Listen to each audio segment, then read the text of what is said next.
Hey y'all, what's going on? The Coastal Critiques panel is back, season 4, episode 17, which just so happens to be the reunion part 1. Let's get into it.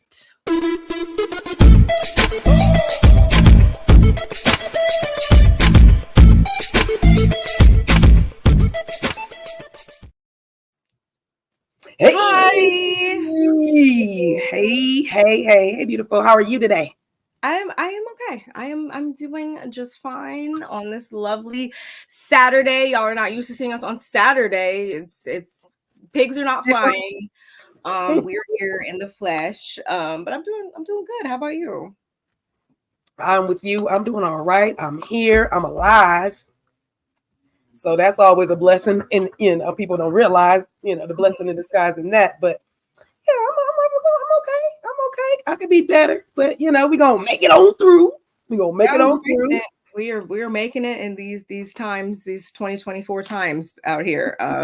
Different 2024. I feel like 2023 is bleeding over to 2024. So whatever that shift is that we haven't got over to our new beginnings of new things, I feel like that ain't started yet. At least not on my side of town. No, it started mentally for me, but we're still trying to really see what 2024 is giving. But it's been an interesting what is it? It's today 13th. It's been an interesting to say the least. Absolutely. I agree with that so much. We're back, y'all. Make sure when you guys enter, you hit that like button. Let's talk in the chat. Make sure you come say hey, even if you're in the bushes. Hey to y'all too. The bushes. You subscribe to both of our channels because we are streaming from both channels right now. Yes. Check the description boxes. Turn on your post notifications. Shout outs to the replay gang. Let's keep the conversation going. We want to hear you guys' thoughts and opinions in the comments below. And yeah, this will be our take for reunion part 1. Overall, or how do you feel? Like, were you satisfied with what they gave us in part 1? So here's the thing. Remember, we had said, Barb. We did. If it wasn't going to be good or they don't give us anything, that we would probably do, we'll put them together. Yeah. 1 and 2. Part 1 and part 2, right? That's what we had agreed on. Yes. And so the night that it came on, you went to go see The Wiz. I did. I got to find out how that was. We'll discuss in a little bit. Yeah. But you had left to go see that. And I was like, oh, it came on early for me. I don't know why. I was very thankful. It was so good. I was like, oh, okay, this was really good. So I had talked to the House of Princess for a little bit. And I said, so you know what? I think, she said, you and Barb going live tomorrow? I said, well, we discussed, but if it wasn't going to be good, we wasn't going to go on. I said, but it's looking like we probably going to go on tomorrow. But then, life was lifing. And so we didn't get a chance to go on our regular day, Wednesday. And so then Thursday and Friday, I had to work. So that's why this good Saturday, y'all. It's a good Saturday. We came to y'all. So I say all that to say, sounding long-winded like my dad. Papa Cutie. But I say that to say I was extremely satisfied with the first part 1. They dived in. They dived in a little bit. So I'm gonna give it an 8.5 for sure, at least. I'm gonna give it a little 8. I agree with that number. I felt the same way. Like, yes, if it wasn't for life happening all crazy, we would have been here on time because I was satisfied with what they gave us. Right. Yeah, I agree. 8.5 definitely. And I was really, what I really liked, and someone mentioned this in their video. I think it might have been the Brooke Ashley. Shout outs to her. We didn't get a lot of that fluff filler in the beginning, when we're seeing them getting dressed and they're asking them like a salacious, like, oh, what are you going to say to this person? Or, trying to get things stirred up. I mean, it's cool. It's cute, but I really, really enjoyed getting right down to the business. We didn't waste no time. It was done very well. And that just goes on to show us that, or for me at least, throughout this entire season. For the most part, I've been really happy with how production has been handling this season, and it just showed here for me too.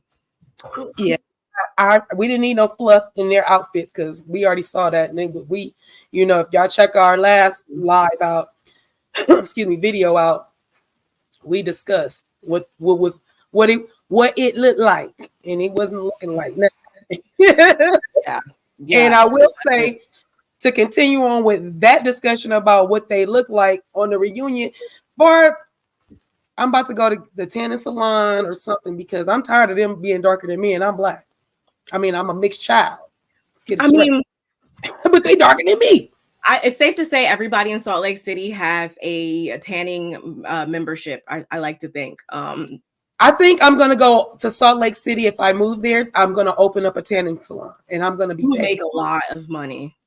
Hello, because that don't make like the startup costs aren't that much. You just get a couple beds and a couple stuff, and it's pretty cut and dry. I could totally see you doing that.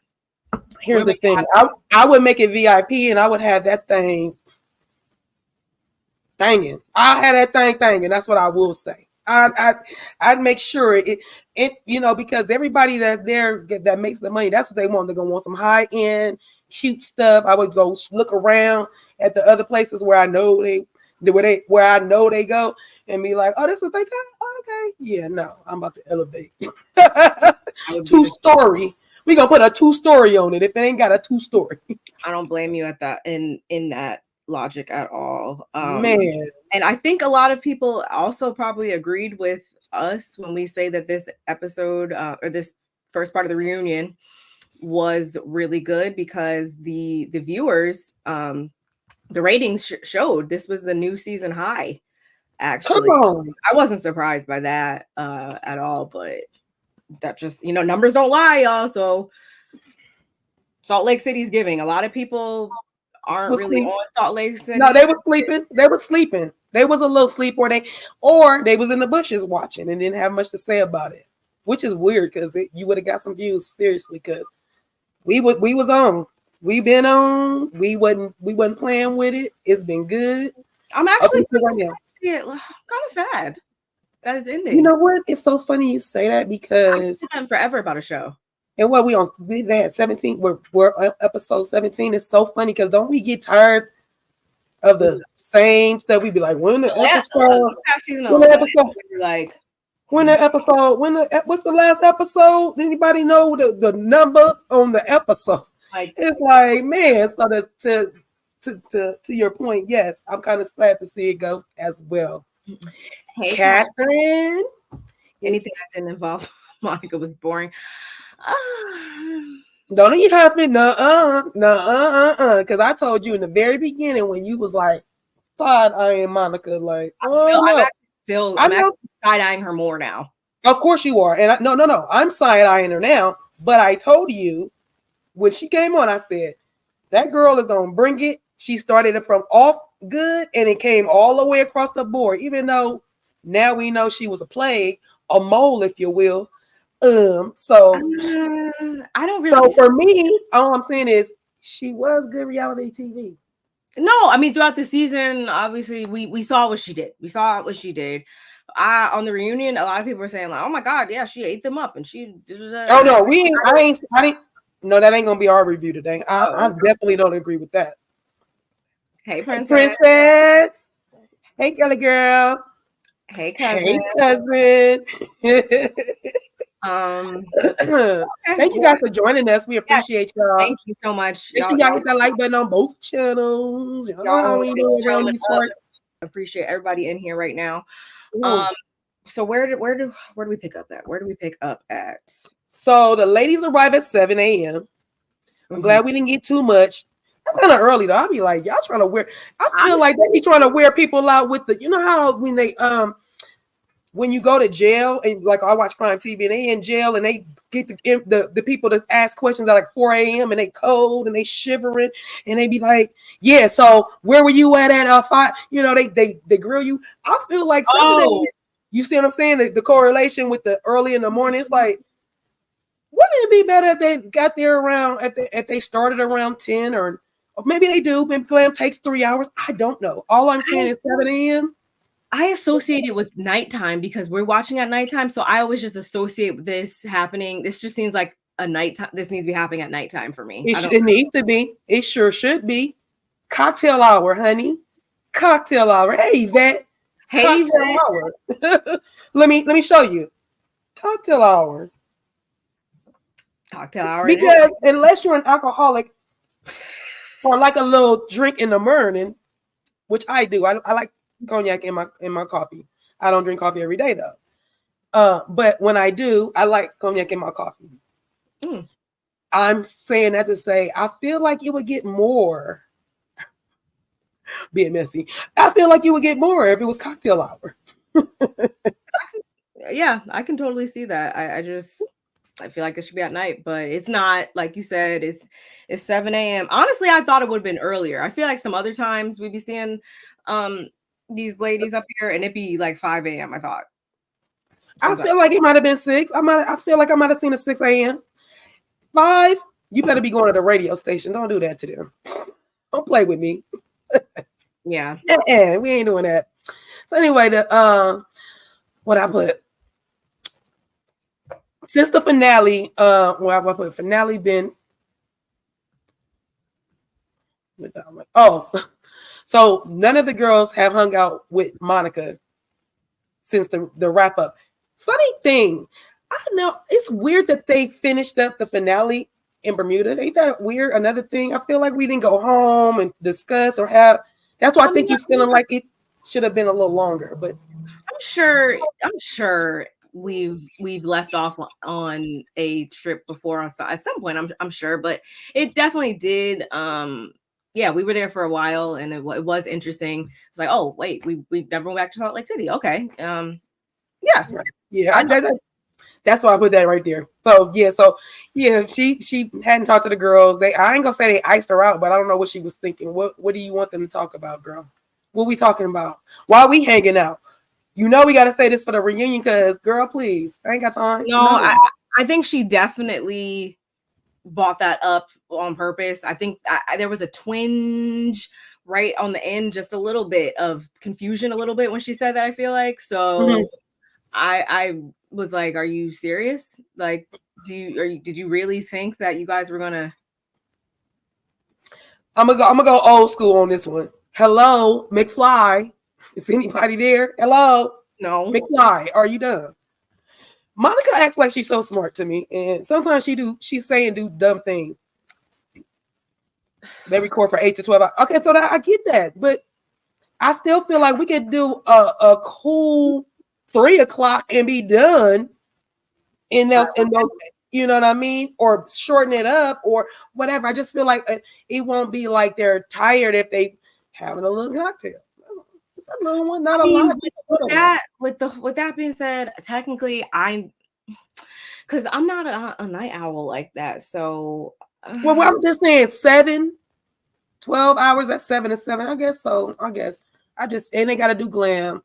All right, princess. Nobody asked you. Anyway, Andy asked if they were they afraid to record or do they season without Jen. The ladies is like, no, they just wanted to show that they didn't need Jen, because to them, let Heather tell it, Jen is being messy. I mean, Jen was messy, and they feel like they didn't want it to just be, they didn't want to be just known for a mess, even though, I mean, that's what it was at the time. But to her point, yeah, I feel like Jen wasn't the show or held the show. It was just about her. We had Mary, the one that started the show for me. When we found out she was married to the step-grandfather, that we was in. We was like, wait, what? So that's first season. That's how we started. And Jen was highfalutin and doing all that stuff, right? She was highfalutin. But the show, we came in and tuned in because of Mary. Let's not. But then Jen started being more flamboyant, head getting this big while she, pretty much taking the seniors' money. So you see what I'm saying? It kind of was like, okay, here's the shift. Boom. Jen got it going on. And she did, until she didn't have it going on no more.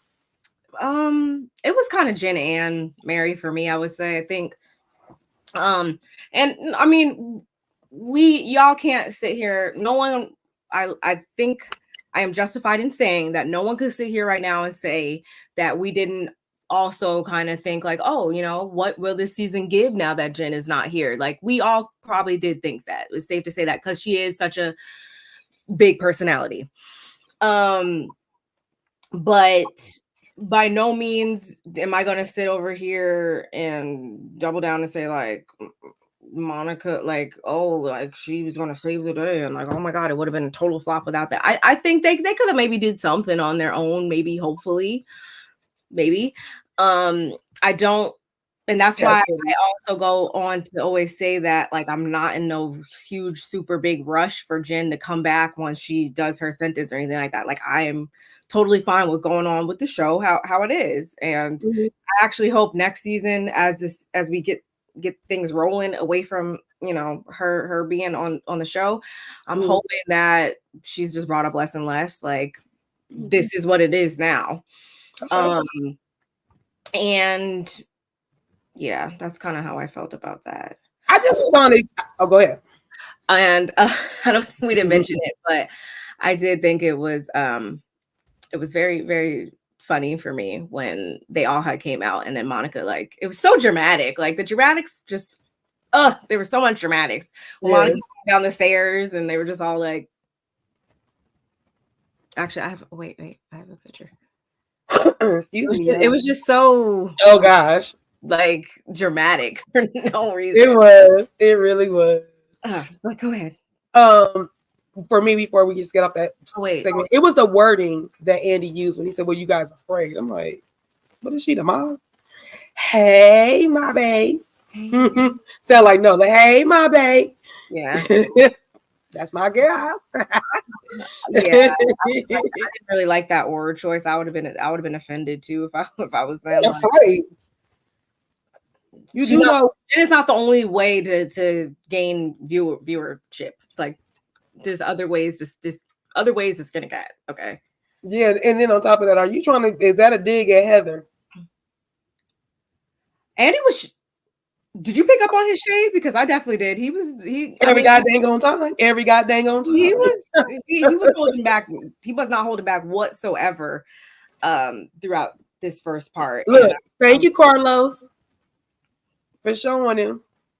Exactly. I'm just saying, you must be taking a little note from the boy, because he was on it as soon as they hit that stage. He was on it. Right. I agree. I definitely agree with that. So I just wanted to point out that the scare tactic. I was like, ain't nobody scared of no. Jen is 4 feet tall, 5 with heels on. Maybe I'm not. I'm being like I don't know. She look little. She just looks little. So anyway, Andy has Monica. Oh, Andy asked Monica if she wanted to be Lisa. What are you saying? What kind of question is that? I think it's kind of fair. I think it's fair. So if I said to you, Barb, I think you want to be Nicki Minaj, and say right now, because your name is Barb. That's why. Okay. So and you really did. Say you really did. Mm-hmm. Would you tell me? No. Okay. Not. But it's still a fair question. I still wouldn't, because I mean, the answer gonna be no every time. The answer gonna be no every time. Like, why you don't ask them? Do you want to be woo wop? If you ask me, do I want to be like my mama, my big mama, my granny? We talking something different. Don't ask me, do I want to be like no other person? Especially on this panel. Are you stupid? Do you want? If I was on, I'd be like, do you want to be Lisa? Okay, then. That's just me. To me, but you said it's a fair question. You said it. I think it was, given what given what she gave us this season. It kind of is, because honestly, if you look at it for real, y'all, season's over by now. Monica, the whole purse thing. Clearly, that showed that, and we're gonna get into that probably within 2 seconds right now.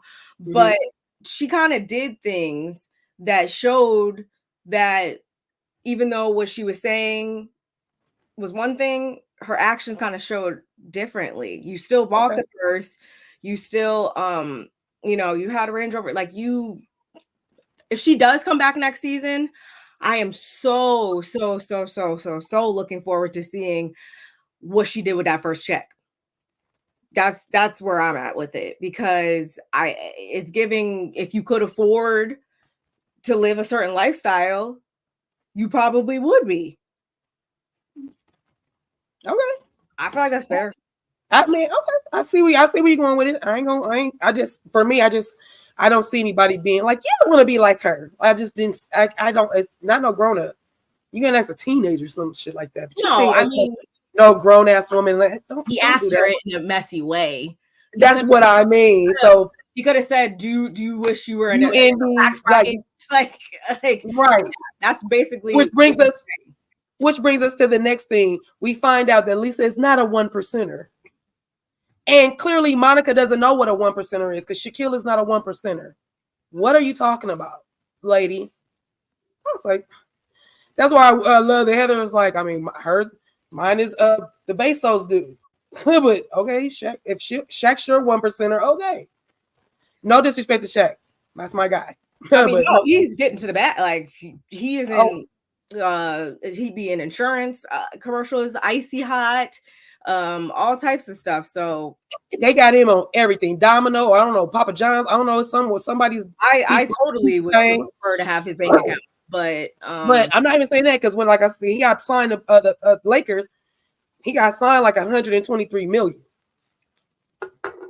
sign in. So I mean, the man has had money. I'm not saying nothing about it, but when you think of 1%, you're talking about billionaires. We're not talking about millionaires. Okay, it's a lot of millionaires. It's not a lot of billionaires. Just saying. Yeah. So anyway, Andy asks, where does Monica think the rumor started that she stole, the ring? She said over there where Lisa and Heather are sitting. And I was just like,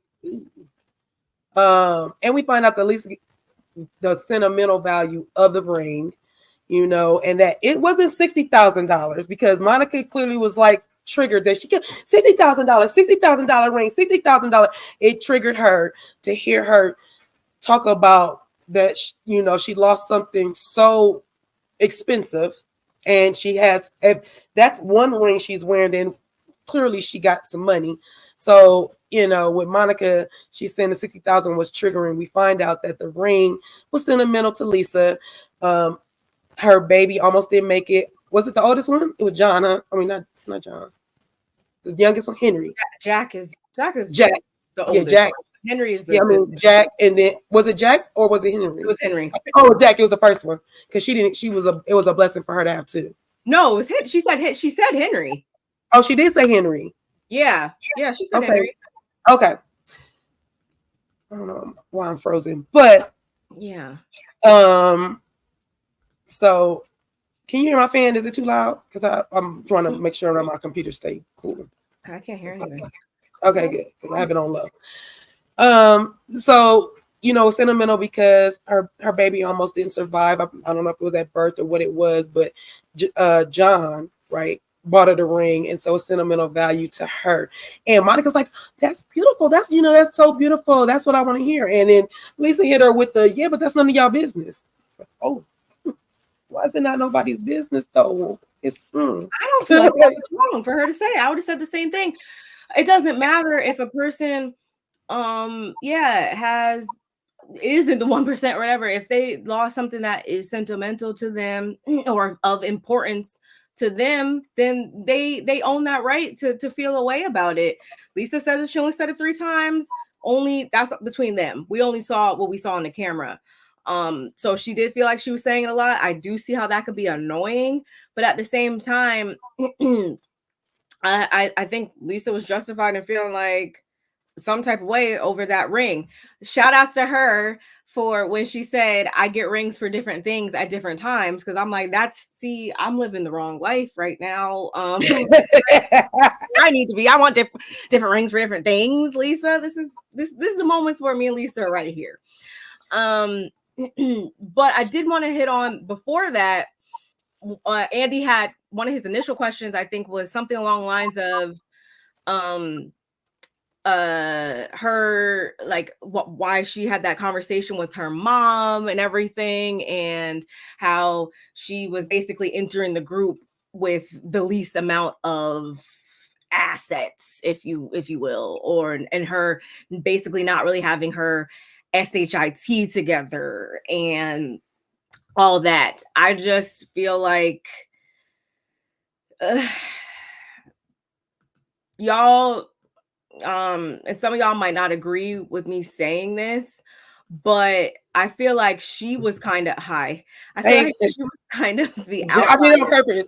I didn't want to interrupt you. I was gonna tell you I did it on purpose, so that I'm gonna pull myself out just for a second so you can stop doing what it's doing. But go ahead. I'm listening, sis. Go ahead. She was kind of the outlier, and I feel like instead of her realizing that she might have bit off more than she could chew, she instead, a lot of times I feel like during the season, made like the Lisas or whoever out to be the weirdo ones that were out of their element or doing too much themselves, when in all actuality, we watched this show. This show was built on a foundation of all the bells and whistles and all the diamonds and Rosé, which I think is actually the name of the Housewives book. Huh. Like I threw that in there. But no, for real though. So it's like when she says certain things like this, it's like I feel like this is when I want to pull her to the side and be like, see, if she could just, she's not dumb. If she could just channel her energy and redirect her capabilities and this passion that she has for anything, if she could just redirect that onto better things other than trolling people or getting so triggered and all these things that we've seen her give throughout this season, I think that she'd be a lot more happy. That's but no, I remember Andy mentioned that, and I just remember me feeling like, okay, you basically what you're saying is you were paranoid about coming on the show because you knew you had done dirt. That's honestly what I heard, and knew that you did the dirt, and that you don't have it like that, like they have it. Yeah, she don't. And the more she kept saying she didn't have an agenda to get on the show, girl, bye. We got to talk about that. Yeah. So Angie jumps in and she tries to defend Lisa, and Monica tells her to shut the F up, bitch warmer. I was like, oh. That's what I mean. Just like, just redirect that somewhere else. Did you feel like she and I'm asking everybody, who felt like Monica stole the ring? Did anybody feel like she actually did steal the ring? I didn't. I didn't really think that. I don't think she stole the ring. I don't think she would steal the ring. It was just an easy read, I feel like, for us as viewers, though. I don't know, because when you think about that, goes back to what I just said, her having a hidden agenda and her saying, no, I didn't have a hidden agenda, basically. But everything that you've done, you really did Green's hidden agenda for a whole nother reason. Yeah, it's like, so how can we not think that you may have took that girl's ring? The reason why I don't think let's go be clear. Cutie thinks she did not take the ring. Yes. The reason why I think she did not take the ring, one, you really can't get nothing for it other than, especially with the way she reacted, that what can you do? You're gonna go ponder, you're gonna leave the state to go ponder because they're gonna your names, what you gonna go get a crackhead to come do the ponding? It's just, that's ludicrous to me, like that you could do that. You're not keeping it to wear it. So it's just like, I don't think that happened. Now, did somebody that might have been in that bathroom take it? Not none of her friends, but they were in a public bathroom, people. Well, someone has it. Obviously, if it didn't fall on Yeah, someone has yeah. it. So, you know, and the way she was acting, and if it was somebody young, no disrespect to the young people in the chat or in the universe and period, but you know, some people with young minds, they think, you know, ooh, you know, instead of saying, oh no, I found your ring, it rolled right here, and just pick it up and give it to the person. I wasn't raised like that, whether I know you or not. Like, I'm not going to. Whether you know, Oh, yeah, I you're gonna give it back. They're you all are literally looking for somebody's ring. I don't care who you are. If I found that ring, I would have gave it to you. Like, I found somebody's debit card or credit card 2 days ago.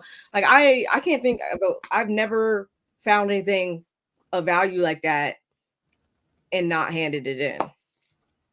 I get so much more gratification that I gave it to you and I found it. I'm the one that God chose to put it in my lap to give to you. That's my gratification. I wouldn't get gratification out of stealing somebody's ring. And then anybody that's in that bathroom and they did steal that ring, you should feel like SHIT with an exclamation point, because now you know the real story behind it. So if you think it brought you some value, you think it did something, good luck, because karma's a bee. So good luck with that thing. Now, unattended property, that's a different story. Okay, that's different. That's finders, keepers, losers, weepers. We're not talking about that, y'all. I'm talking about someone knowingly I know that you're looking for something, or I know that obviously we're outside the supermarket and someone dropped their or there's a wallet sitting there. I'm not gonna be like, oh yes, oh thank you, Lord. Like, that's not someone else's shortcomings or failures or whatever. It's not my come up.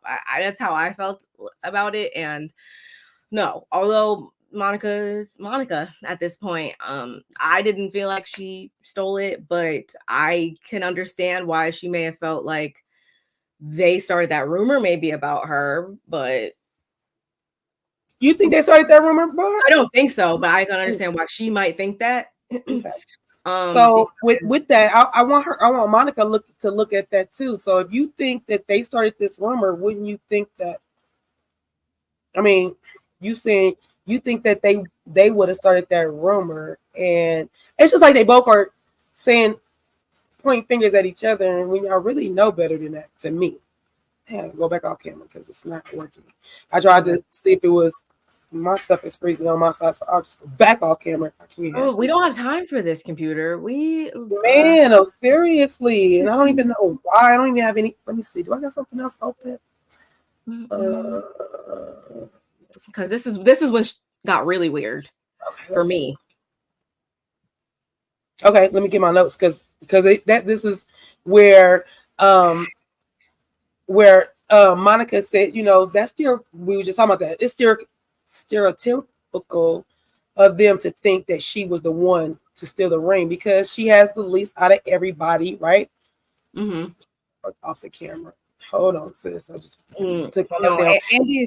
Andy's next question is what really, like I said, got things going really weird for me, because I don't, Monica, just be honest. Well, here's the thing before we get to that, because I was about to because I don't know what you're exactly talking about, but in my notes, it was weird to hear Monica said that she didn't go in the bathroom for 20 to 30 minutes during the time that her friend or her peoples is in the bathroom. That was weird to me. I was like, wait, what? This was only like what episode? We weren't still in single digits. I feel like this was like under episode like 5, right? So I think, weren't they still like forming, a friendship, so to speak? So I feel like that's not that strange. Bruh, I don't care. If I just had met your homegirl, let's go with when I met your friend from San Diego. We go to the bathroom. But you're like, no, listen. We go to the bathroom. I just met her. It's taking her a long time. I didn't go inside with her, but it's taking her a long time. We're at a venue. It's a lot of people there. Okay, 5 minutes might go by. 20, 30 minutes is not going by without me going in there and saying, dang, girl, what's going on with you? What you got going on? Lisa was in there with everybody else, or Lisa was in there by herself? Yes. how it read, or what Monica says. Monica says she didn't take the ring. She didn't go into the bathroom until 20 or 30 minutes afterwards. I don't believe that. That's what I put in my notes, and that's what I'm telling you. So I'm saying, even if she was exaggerating, let's say it was 10 minutes. Girl, y'all are on a show. Y'all on the show. So even let's just even say that, girl, the way you are read, the way you are not even portraying, because girl, you are a mole, you are a plant, you have a hidden agenda. Like, and I'd say that across the whole goddamn on board. You're not a hidden agenda at some point and sometimes, and then, oh no, I really like you. That's why you are conniving to Angie the way you are with Angie. And that's the person you really knew through Jen, right? Y'all the ones kind of really knew each other.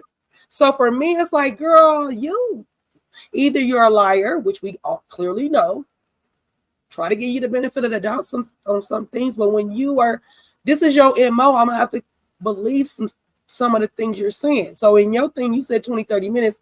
I don't care. That's a long time. So, but if she wasn't in there when it failed, then that's a whole nother different story.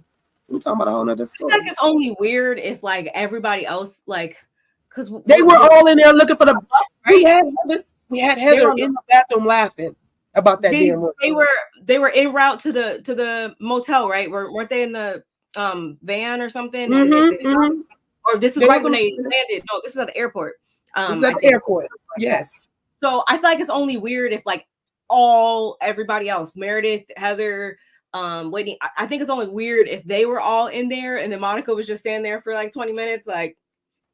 Because that's what I thought. What are we good? What's going on? Like that's okay. I can understand that, but if like they weren't all in there and it may have been like Whitney and Meredith out here still, and it's just like, dang, sometimes you're like, dang, what's taking Lisa so long, whatever. And then I could see how you could be like, oh, we realized that you had been gone for a really long time. We came in to see, 8 minutes later what's up. I could see, I don't know, I could see that. But again, I don't really put anything past her right now, so I don't know.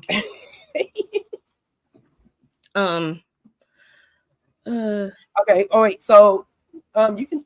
I don't know if I'm about to go into what you just said. No. In my notes, the only thing I had the thing I had directly following that was when Andy asked Monica how would she describe her relationship with Jen Shaw. Mm-hmm. That's when things started getting weird for me. I love it. I love that you did that. That would be weird.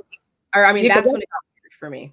Yeah, because in my notes it says they asked if she was being paid by Jen, no, like an assistant, and she said no, they were just friends. She just stepped in as a friend, but we all know she had a hidden agenda. That's what I have in my notes. But you're crying about money every 5 minutes, or how you're scraping by. I don't. Two things can't exist at once, and then you're really gonna sit here and tell us that you didn't have a hidden agenda and an ulterior motive when you befriended this lady who just so happens to be on a huge show on a network. Like, come on now. Like, but did she try to say that when she was with Jen that she didn't know she didn't know she didn't know about it. That she was just there to really help and be a friend to her and get her groceries and make sure she was getting to her meetings on time, and I would have been just like them. So you took time away from your kids to do this no paying job because you were a friend to this lady. Right. I'm sorry, and you're my friend, but if I that down and out, I couldn't help nobody, friend or not, like before I could help and make sure my stuff was taken care of or whatever. Like, if I love, friendship doesn't pay the bills, so like I don't understand. No, that doesn't even make sense. But here's the thing, on top of that, if you know your friend, the way she's living, she's looking like she's living large, and like you said, this is your friend. We're friends, and then I started helping her out. So if this is your friend, and this lady looks to be wealthy, you ain't asking to be kicked down for the stuff that you doing or I don't know. Are you were You guys portraying? really friends, or she always said that she was her friend or whatever. I don't know if she actually used the verbiage of Jen was also her friend back or anything like that. But I'm just thinking, if you guys had such a friend bond, then me as a friend, perfect example. You're gonna braid my hair. I know that's how you get your bread and butter. Or that's your bread and butter, I should say. I'm not going to not compensate you something at least for that. Like, and it's the same thing, me and lashes or whatever. Like, you know how many times I've serviced my friends and stuff like that, and they still compensate me or whatever, just because, like, at the end of the day, if that's your job and stuff like that, like, again, friendship don't pay the bills. Like, it doesn't. And it's not that I was like, I didn't even charge them because they are my friend, but still knowing that that's how I make my money, they gave me something. I get it. Yeah, that's how I started out my business. So you definitely speaking my language, sis. That's exactly how my business started off when I started braiding. The exact exactly what happened. So yeah, show support, not saying that you have to buy my friendship or nothing like that. That's not what I'm meaning at all. But still, regardless if your friend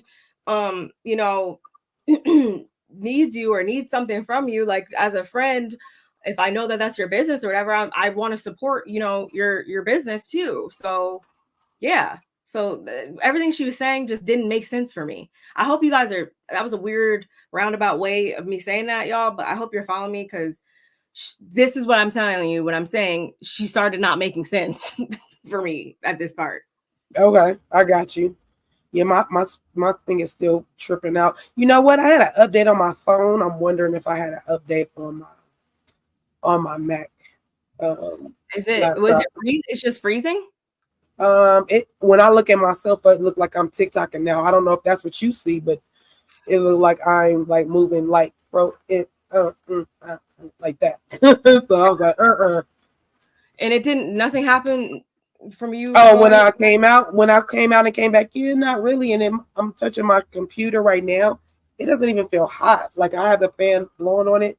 So that's why I said it might be an update that I didn't know about. Do you want to I'm going to check it. pull up on your phone, or? Oh, I did the update on my phone. That's what I'm saying. You want to get on StreamYard from your phone? Maybe would that help?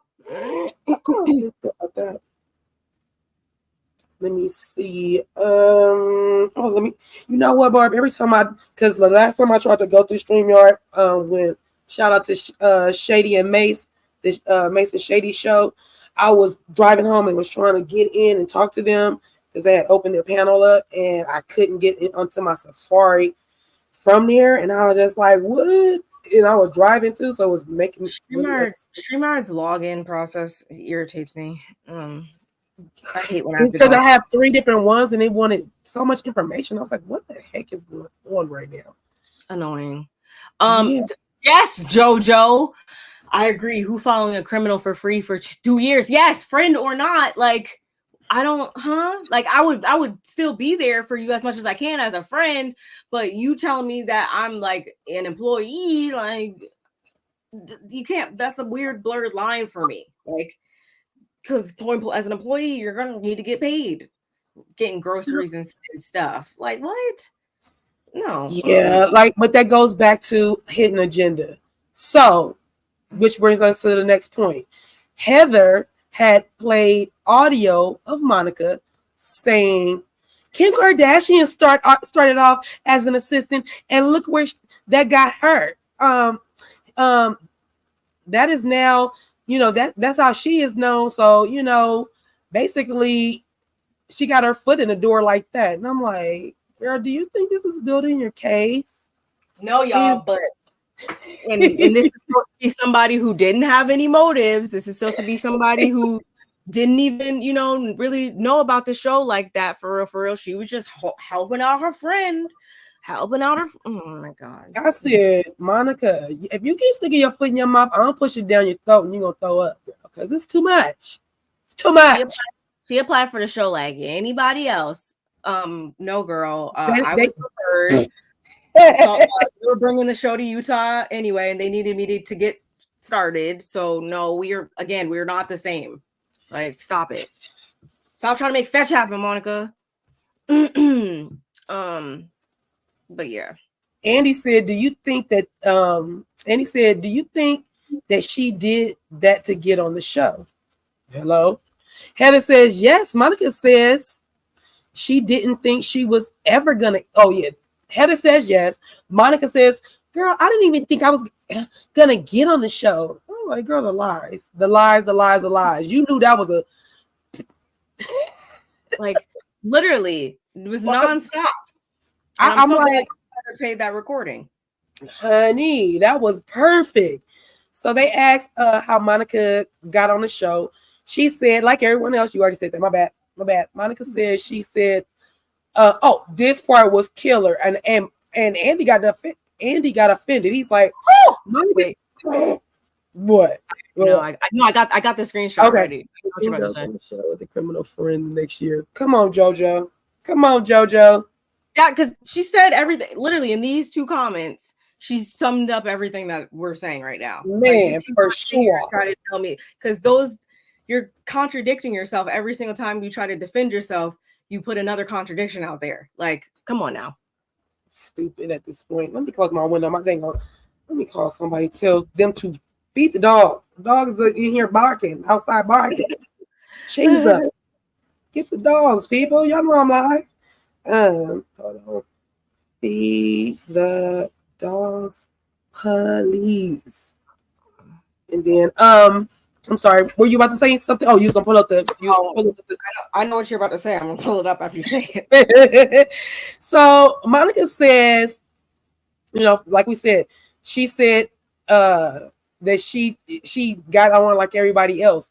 They like, nah, girl, we didn't get on like that. We was casted. She was like, well, they put a casting call out and through an email, and I emailed them, and I had told them that the show sucked and that it pretty much needed some shaking up, and and then they go to her email, what it really said, something a little bit to that effect. She never said the show sucks, so shut up or you wouldn't be trying to get on it. Now, she also said, yeah, you guys need some Latina. Y'all need a Latina on the show immediately. I said, if you don't get your Latina behind up out of here, girl. Yeah. Here's what she really said, y'all. Yes, I'm Monica Fowler, and your show sucks, and your ratings are shit. Like, no, this is what she actually said, y'all. So that's what I keep saying. If she just rechannels that emotion and all that passion onto something of better substance, she will be a lot further in life. Is all I'm saying. Yeah, the word, and y'all need a feisty. I said, yeah, you have such a hidden agenda, girl. You was feisty for so many other reasons, not because you're a Latina. Okay, so stop. Sure, ridiculous. Oh gosh. So yeah, Andy was offended, and so was the girls. Andy asked Monica, did she reach out to the feds? She said yes. I was like, you just.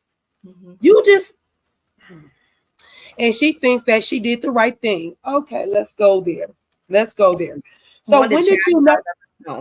When did you know that Jen? Okay, because here's two things. Two things were going on at the same time. You said you was mad at the way she treated her staff. Oh, season 4 ratings didn't even surpass 5,000 finale ratings. Okay. Really? I'm not saying you're not, but no. That's funny. That is so funny. I gotta go back on TVD to look because that's and they bought a show back like that. Oh, anyway. Yeah, that's some statistics for that behind. I didn't even know. We gotta, not that we don't need to fact check for you. Thank you for telling us, JoJo, because we did not know. Oh wait, you said season. Sorry, slow moment. I thought she said I was envisioning season 3, but you said okay. Sorry. Okay. So yeah, she said she reached out to the feds. She said she did the right thing because of the fact that she, you know, how Jen was, one, treating her staff, two, doing the seniors, or you know, and that stuff. And what do you think? Do you think that she really, that was like, do you think, what came first? That's what I'm trying to say. Like, she got in, she found out that was her friend. Do you think, and then that's how she was able to infiltrate and see how she really treated her staff. And then when she came to her about the making a money deal and she didn't come through to that, and instead of that, I guess I'm saying the same thing in the order it came in. But instead of doing that, she went and checked with her friend that works in the federales, and then the federales told her, "Oh, we about to come pick her up." So she ended up saying, "Oh yeah, I'm not about to do that." Is that how that was supposed to read? The way I think that it all went down is that there's been talk going around Salt Lake City. I feel like there's been talk going around for years, probably at that point, that Jen, it's not all what it might appear to be. I feel like that was just a common community-wide thing that everyone kind of always knew on the low. And so Monica I don't feel like she can go into this saying she didn't hear a little bit of that, at least. And she probably got in and knew that this is maybe like a lifestyle she might want to lead, or she saw something that she was interested in, came friends with Jen. And I think she probably didn't completely throw in the towel and want to basically out her to the feds until Jen did probably start treating her like crap, because I do believe that that's who she really is somebody that probably treats people like crap. Not probably, she does. That's truly how I feel about that lady. And I feel like I'm justified in saying that because she's literally in prison right now. Like, come on now. So the facts are speaking.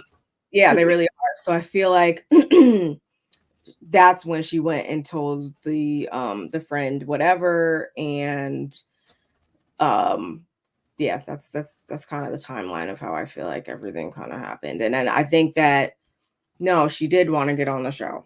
I do think that, and that was an easy way of doing that, was through Jen. I agree. So we find out Monica was excavated. I don't know if I'm saying that right. Excommunicated? What is it? Excommunicated? Yes, from the church, when she was excommunicated from the church. I think this is when I also got really confused. Okay, so go ahead.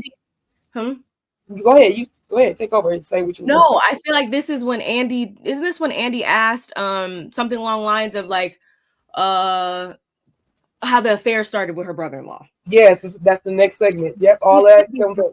What? That was so weird. What is she? She didn't even answer the question, and why didn't he be like, "Okay, that didn't answer the question"? Like, she did that a lot. I noticed that she was doing that a lot. She was she wasn't answering the question with a question, but she wasn't answering the question, and then she would deflect. This how it wasn't even in a good way though. Huh? Who's a notorious deflector?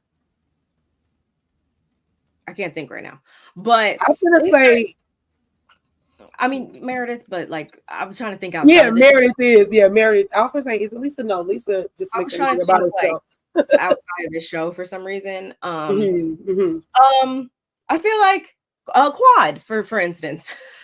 I feel like she does it way more charismatically. You know, when she was asked about the DUI thing, I don't know if you saw that I think that was with the interview with her and Carlos. Sorry, y'all. I did. I saw both. Yeah, when she kind of answered it without answering it, whatever. Like she didn't even do that. Like she just gave us something that completely didn't make any sense. Like, how do we get to him asking you how it started with your brother-in-law? How did we get to one, that happening over a decade ago? Two, you having deep conversations with these ladies and everyone was super wonderful when that happened, and it wasn't about bragging or taking accountability, or I bore a scarlet letter and I was rebaptized, and like, how do we get from that question to all that didn't even make sense at all. Like that wasn't even a good deflection. That just means you look insane. Well, we all see that. We definitely see all that. I love that Princess said Martell, because that's a true statement. He's a deflector. But yeah, I feel like Quad. I feel like Kenya sometimes low key too, when she don't want to answer something or whatever. But she has a better way. They have a better way of doing that, to where it's like, see what you did there, but you kept it cute, so I gotta move on. Versus just, she made it seem like she didn't understand the question based on what was being asked. Right. Hey, Ray Ray, all day. Yes. Hey, Ray Ray. See y'all. Thank you for joining us. Y'all are my people. Man, love them to death and to life. But we also find out that Monica was rebaptized, and she went back to the church and was rebaptized and had a vigorous learning of the missionary all over again. And Heather agreed with that. They asked about, and she's talked to the brother-in-law, that going back to Prince's comment, if you want to put that back up, because everybody was so confused. They thought the brother-in-law was like her husband's brother. Her husband's sister's husband. Yeah, that's why I said put her comment. She doesn't have a brother, right? She has that's how that's the way she got it up here. The brother's wife's brother. So the brother, so her in-law is the wife, right? Not the brother, but the right, or is it her ex-husband's sister's husband? There you go. The ex-husband's sister's husband. Yes, got it. But my thing is, why does she come on the show talking about? I get it. We want to present our tea before we get sprayed with it. I get it. I know how this works, y'all. She said this happened 10 years ago. I thought this happened like 2, 3, 4. Like, I'm confused. So they stayed together after that? No, I don't think they stayed together. She's been going through divorce for 10 years? Don't quote me. See what I'm saying? Don't quote me. I'm not sure. But that would be insane. Oh, please. I was so confused by that, because I'm like, she makes it seem like they're actively going through this divorce and stuff like that. I thought it happened within the last handful of years, of course. And maybe they tried to get it right after that. Maybe, give it a year or two, give or take. But I didn't know. The way I'm seeing it now is y'all did that 10 years ago? Or wait, did it happen 10 years ago and then it presented itself, her husband found out maybe more recently? Maybe that's what she meant. Because if it happened 10 years ago, y'all stayed together this whole time or whatever, and then just randomly all of a sudden now, everything is transpiring with that. Like, they've been divorced twice. She said that earlier in the season. I don't remember that. What? There was divorced twice? My mind is right now. I guess that's what hey Shay, that's what Shay says. My mother had us in Mormon church when I was a kid. The church was nothing like that. Oh, when I was a kid, okay. Definitely want to love to hear about that if you care to share. And I don't know if I said hey Monique. Hey Monique. Hey Jackie. Yes, and hey Jackie. Thank you for joining me, God baby. Love you. And thank you for stopping by both channels, y'all. Thank you so much. Yes, but appreciate y'all. I guess maybe I was the only person that was a little thrown off about the timeline of all this stuff happening in her life, because she presented it like it just happened.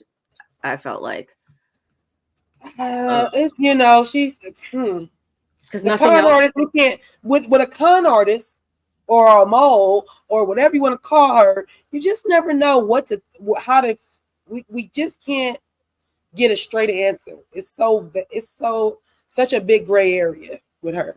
Yeah, she has like a 5 and She has some ones that are under like 8. Yeah. I don't know. Yeah, like you're saying, I I don't know. can't. Not that I can't keep up. I just you can't keep up with a liar. That's the thing. You can. It's just the hardest thing to do, and I don't have the time. Even though I'm reviewing the show, but girl, I don't have that kind of time. What's wrong with you? This was funny to me, Barb. What you think about this? And chat, please comment on this. Isn't it ironic that Monica was saying, you know, I'm the messages on, that I'm getting all on the web, on Beyonce's internet, for sleeping with my brother-in-law. It's just really nasty. They're really saying some really nasty things. And before we get into what Whitney was trying to tell her, but Broad, ain't that what you did to the girls? Ain't that what the F you did to the girls? And you got the nerve to think you about to make us be sympathetic to what you got going on? Girl, you the one brought that to us. We didn't know. We didn't know you slept with your brother, sister's husband, girl. We didn't know that. So you brought that on yourself, and you thought it was going to be okay for you to tell us. I can't believe how the nasty comments that I get. Girl, shut up. You brought that on yourself, and not only that, karma came right back around and bit that ass, didn't it? Bit your ass real quick and got the nerve to want to think you're going to get some sympathy. Girl, get out my face. Get out my face, girl. I'm sorry. She triggered me on that one. My head snapped up when she said that too, because I was like, but you just what? It doesn't make any sense. And I don't know if Whitney was trying to like kind of troll a little bit and call her out without calling her out when she said like, yeah, it definitely hurts when you think you're past something and then the trolls come and it's like you're reliving it again. I don't know if she was trying to say that. I don't think she was trolling right there, sis. I'm gonna tell you why she was trolling right there, sis, and not to cut you off. No. But I think when she brought back up, when she didn't have to say what it was what she was being trolled on the on the internet. She didn't have to tell us what it was. We could have went back and found out what it was, but the fact that she said, yeah, that I had what did she say? Not like infidelity. I don't know. That's not the word she used, but whatever it was that I cheated on my husband or whatever she used. Yeah. Mm-hmm. She said that. I said, okay, so this is not about trying to get back at Monica. You see what I'm saying? It was more like, yeah, I understand. Whitney is that type of person. She's empathetic to people, even if they're in the wrong and have wronged her or in some capacity. I'm not gonna say forgiving, but something about the way Whitney does, I feel like she puts herself in people's shoes, and then she can,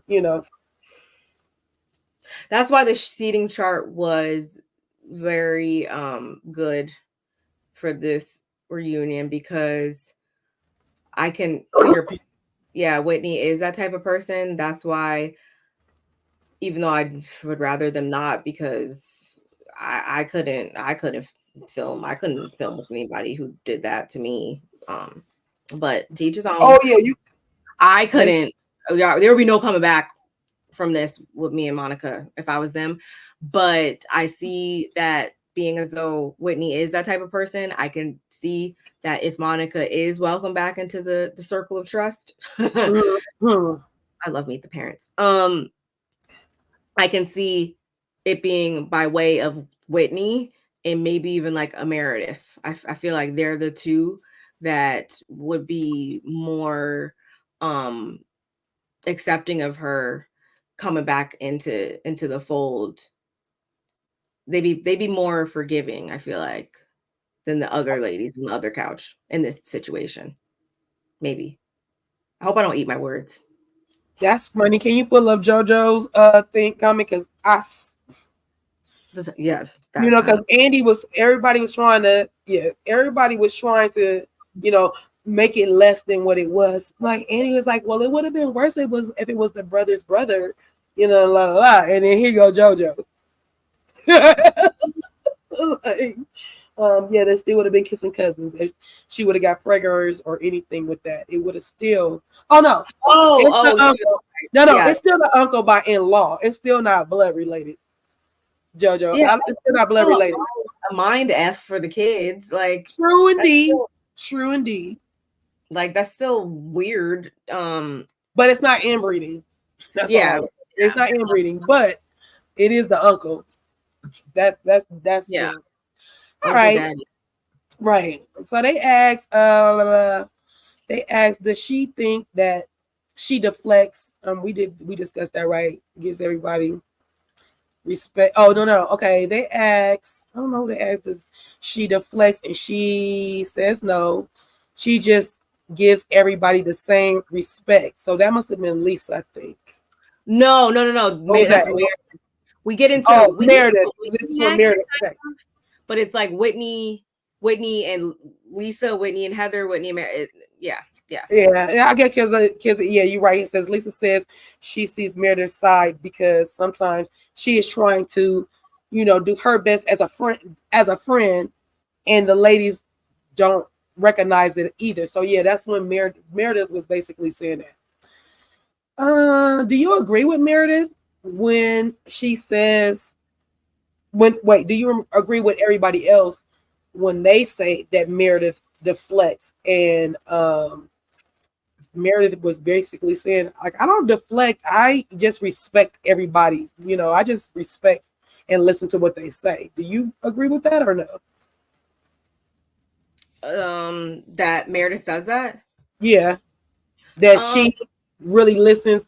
Like she says she don't deflect. She really listens and respects what they say, and then she moves in that manner. And I'm like, do you?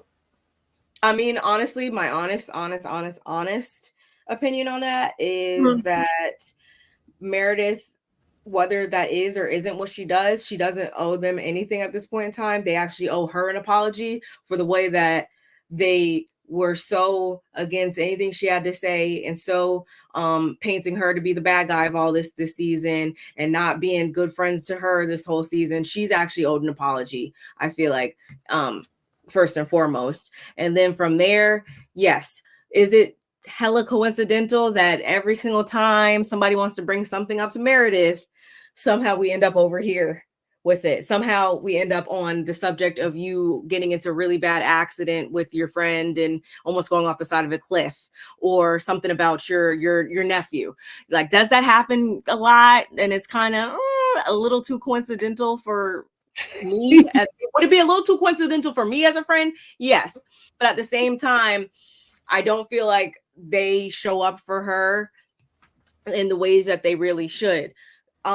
We can just think back to most recently her being super sick in Bermuda and them just like la-di-da-di-da-di-da-di-da over here the entire time, not paying any attention and stuff like that. So I think some things need to be done on both sides there. Okay. So reciprocation going on. Reciprocation. Mm-hmm.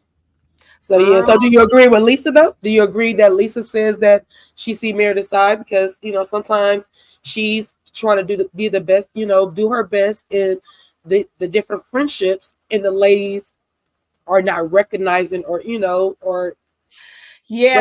her friendship. Yeah, I can understand that. Or just being like, think about it, y'all, like being in this type of environment, in this type of setting, I could see how it could make you feel like you're damned either way sometimes, or you don't know which path to take, which approach to take with so many different personalities and stuff like that. And a lot of these situations, I feel like they probably understand that there's really like not a lot of win-win situations in this bunch, that sometimes you're either going to piss this person off or you're going to piss that person off. So I think the sooner that they kind of all individually learn that type of lesson, we will be a lot better off.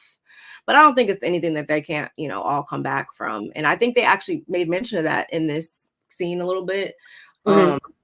Where Meredith and Lisa, they're good, not the same as they will be, rightfully so, after you endure something. Like, you're never going to technically be the same, but they're in a good space. And we also heard, I think, that Whitney and Heather, are pretty much the same thing. They're different now, but they're making strides in the right direction.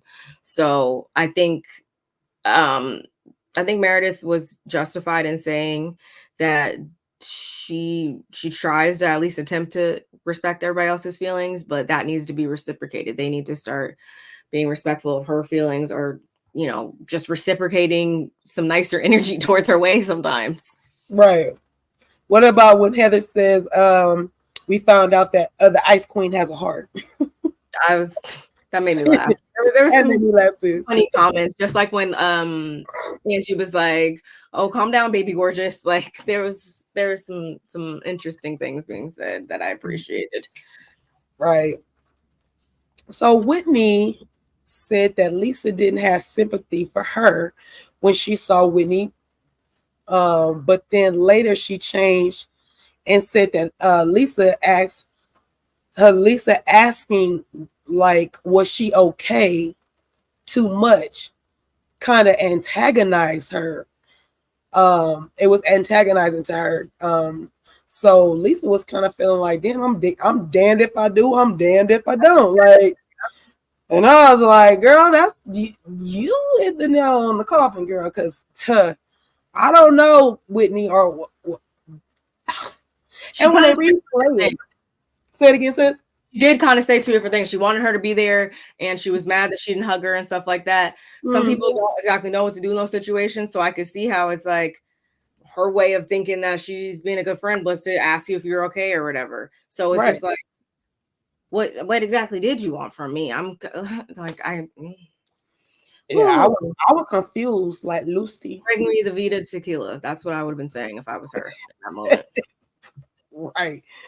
So yeah, Whitney was all over the place, and rightfully so. She lost a friend. So I mean, come on now. Let's be clear. Let's give a little girl a little grace. That's the only reason I'm gonna give her grace, because in that moment you don't know what's going on. And some people gotta understand that people, and I said this in one of our other reviews when it really happened in real time. Some people are not good when people move on to the next plateau. They just are not. And it depending on who it is to you, you just never know how you gonna be. You just don't know. And so I think Lisa proved her point that she handled her with kitten gloves and came in there, with the jewelry and trying to do some things. And we saw it. She asked how you were doing, and then she pulled back. And then now, like I said, it's just, we need to stop. Andy asked if Lisa and Heather, I guess I'm moving on, but at their bad weather. I mean, sorry, bad weather, and not bad. Bad weather is Whitney and Heather. So if y'all don't know that, if y'all been watching from the beginning and y'all didn't get the reference to what the shade was there. So bad weather is the cousins, Heather and Whitney, or Whitney and Heather Weather. And then when they first came on the show, they was kind of rebellious and had their own little clique, their own little thing that they little quirky things that they did that I love. They were my two favorites, even though I watched for Mary and Jen, as we said earlier. They still were my favorites because they were cousins. I felt like they was no holds barred. They just brought the fun to the show. So I enjoyed them as bad weather. So getting back to what Andy said, he asked if Lisa and Heather are bad leather. And Whitney says, that's the most shadiest thing you said, Andy. And Andy replies, that says a lot. And I was like, that kind of does. Because if you think back, Whitney keeps trying to make it seem like Heather is throwing some kind of monkey wrench in her and Whitney and Lisa's friendship, when I feel like it's the other dang on way around. Why is that so?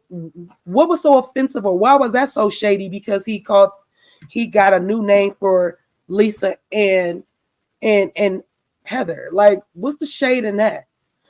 Because every time we show you trying to make it seem like Heather, I didn't say that about Lisa, that I was helping her with her well-being. What's wrong with if you were? There's nothing wrong with that. But you making a big thing. Now, look, let's go back to this. This is the last thing I'm going to say about this what made me look at Whitney, why she's projecting onto Heather and saying Heather is the one that's doing this. Because then let's go back to when Whitney and Lisa came over there. Lisa came over to Whitney's house. They made the charcuterie board. And then they ended up getting into it. But let's go back to that phone call when Heather called Lisa. And Lisa, she said, "Oh, I'm at Whitney's house." And Whitney was like, Heather was like, "Oh, okay, that's cool." And then Lisa says, "My bestie." But before she even said that, they show Whitney. And when she heard that Heather was on the phone, Whitney was giving the bad vibes. Unless production was being shady.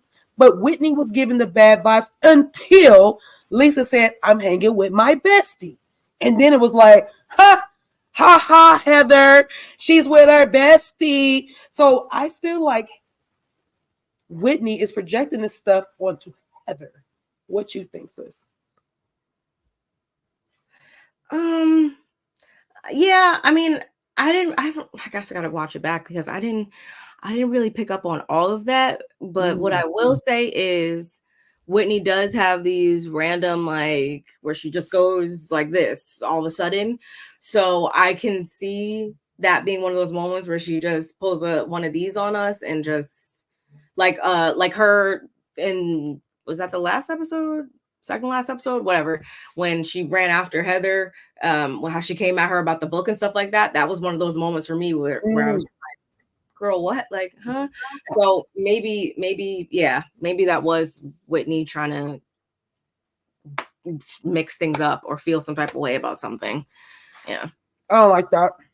All right, so right there is where I don't know if I'm in order because the next thing I have is about the wedding ring. So. Yeah. Bad leather. Actually, I don't think we touched on before. Oh no.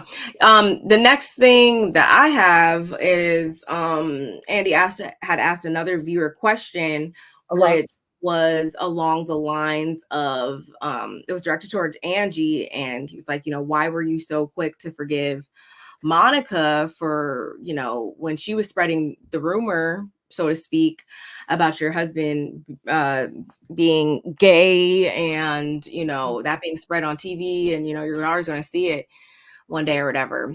And Angie basically chalked it up to her being confused and how she was just, above all else, she was just hyper focused on Meredith being the culprit behind everything. So she did actually, I heard an apology in there. And I've said it, and I think you said it, we both said it multiple times, I think, throughout this season, that Angie really does strike us as, someone who is empathetic or like, presents herself to be kind of a sweet person. So I could see her taking it that way. And instead of being so vicious or coming with negativity, I can see that Angie likes to play things more from a give you grace type standpoint.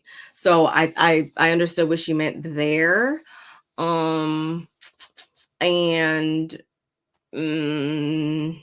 Monica in this moment had also made mention of her not feeling like she started the rumor. Like that's the hill that she's willing to perish on. She did not start that rumor. Angie also, I don't remember Lisa. I didn't remember Lisa calling her weak and a liar, but apparently that happened. I just couldn't remember when. And Angie she didn't care for that. She really hated when Lisa said that because she is a pillar in the community. And I don't know if she said that right then and there, but I know she said it during this part one. So she really didn't appreciate that. And Lisa, on the other hand, her thing is that she went into things looking extra stupid, not knowing that, they were back on better terms and everything. And she was just trying to be a supportive friend. So it looks like I'm like rallying behind you and going super hard for you, when on all actuality, you guys are back good. And, you know, it's just, you know, no longer an issue for you. Angie admits she was playing both sides though. And Whitney stands on Lisa not being self-aware. I'm not sure where that fits in all this, but I did have that written down. How did you feel about Angie forgiving Monica? Do you feel like that was super quick? And do you feel like Lisa was justified in feeling like she was kind of left to looking crazy for, you know, pretty much going harder for Angie than she was herself in this moment? I think the better question is, what was Angie's motivation when she just didn't straighten it out when they were arguing? When they were when they are at Whitney's event for her jewelry, jewelry, because I always say jury, so I don't want to say jury. It's jewelry. So when they were there and they were arguing back and forth, and Angie was in the middle, she could have detonated and just said, "Hey, you know, we had a conversation," and she apologized because, like she kept saying, "I didn't lie. I just like you. Well, you withheld that you guys talked." So, in Lisa's defense, she's like, "Girl, I'm going harder for you, and you ain't said boo to me." Like, it would have been an easy fix. So my question is, Angie, were you trying to make a scene, girl? Was that what your plan was? Because you see how it backfired on your dumb self. Stop doing dumb things. That makes no sense. When you could have just deadened the whole thing and said, "Girl, me and Monica had a whole conversation. She apologized, and girl, that is it." And woo. But no, now you made the few bigger, knowing Monica is a hot firecracker and did not stop, even when Lisa was trying to keep it calm and cool, even though I think that makes people more frustrated when somebody's being very calm, cool, and talking in this voice. And you're all, "No, Lisa," or you like, whatever, you know, because Monica always, to me, is over the top when she talks to Lisa. Redirects that passion. Yeah. No, right? So for me, the better question for me in this instance from Andy should have been, Angie, where were you going with this? What did you get out of not telling Lisa, withholding the truth or withholding information and not lying? And when you see these girls are clearly not listening to you, and you have the nerve to be like, it offended me when you said that I don't have a backbone and I'm not strong enough, whatever she said. Like, girl, then open your damn mouth and say something. Then she wouldn't think that, right? Right. Okay. Right. Part 2 is on Tuesday. Yes. Tuesday will be up and be live on Wednesday.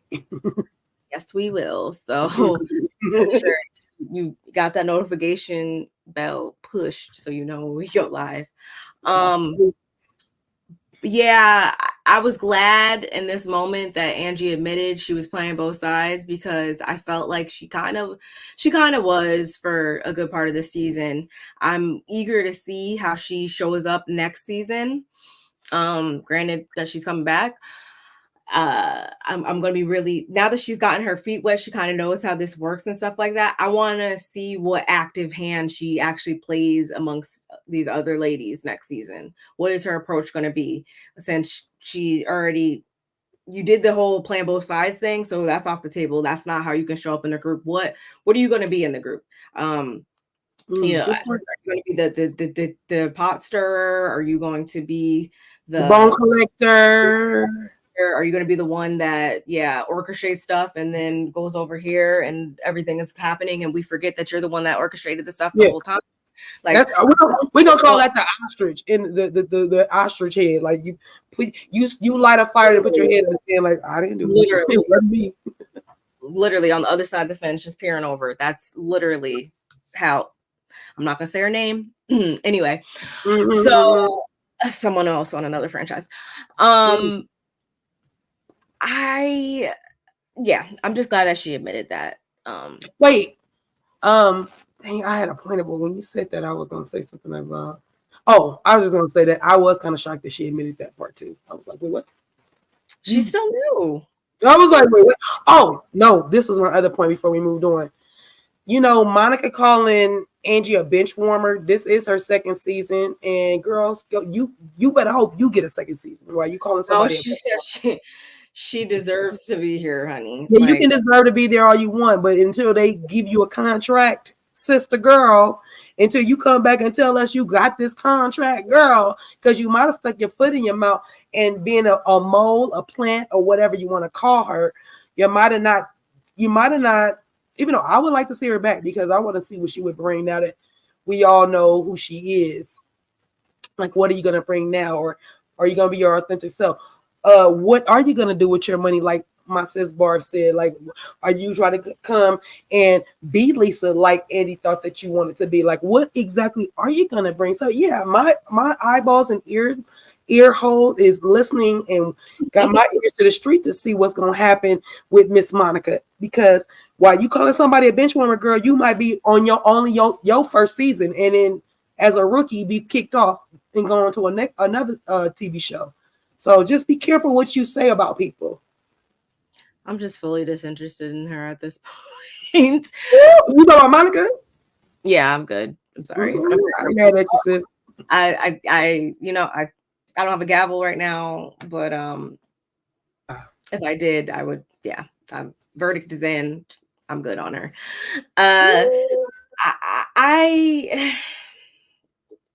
I don't trust Angie. Every time Angie speaks, I want her to hurry up and get to.